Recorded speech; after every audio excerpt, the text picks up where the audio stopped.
This is Estonia, a NATO member country of just over 1 million people that sits on the border of Russia.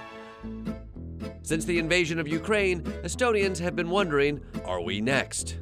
To see how people here are feeling about being in Putin's crosshairs, I sat down with Estonian Prime Minister Kaja Kallas, who has been described as the Iron Lady of the Baltic for standing up to Russia. Apparently, I'm the only leader that is on Russia's most wanted list. Oh. Yeah.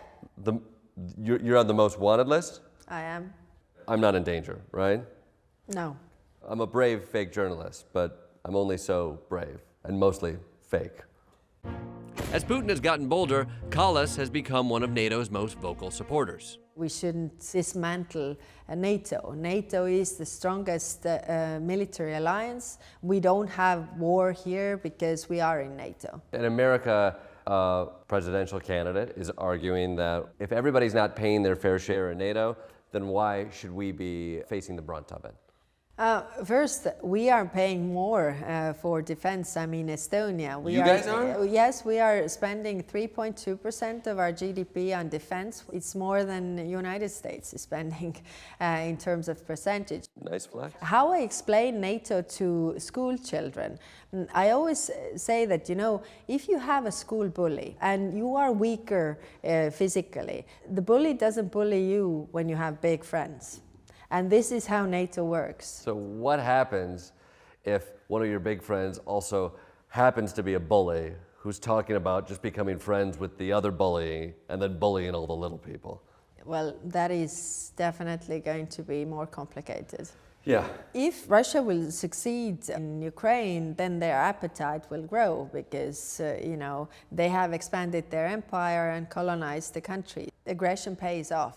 Every next time, every next step, they're bolder. Okay, nothing happened to us, we can do this. They have built up their military to colonize another country. And for clarification, how close is Russia to us right now? It's 320 kilometers or something. I'm from New York. How many city blocks is that? It's 3-hour drive. 3-hour drive. Okay, so that's a good 7 city blocks in New York. That's congestion. New York is intense that way. Turns out we're so close that Estonian civilians are training in the woods in case of a Russian invasion. These are our guys? Okay. If Russia were to attack while I'm with you guys, I gotta be honest, I'm not really the fighting kind. This is the Estonian Defence League. They're an all-volunteer army of about 30,000 regular Estonians. What do you do? What's your day job? I'm a choir conductor studying for that. You were a choir conductor? I was studying for it, yeah. How do you go from studying to be a choir conductor to in the middle of the Estonian woods holding a AR of some sort? The Russian-Ukraine war changed everything for us. So. Yeah. When Americans gather like this, they're usually training to keep a barber shop open during COVID. When you guys are training to repel Russians. Right. Simple. We don't have any illusions, even today, when we see what's happening in Ukraine. We understand that all Estonians has to stop Putin. And there's a reason these soldiers are concerned. I got your 6. Yeah. Or whatever it is in metric. 12? Russia brutally occupied Estonia until 1991.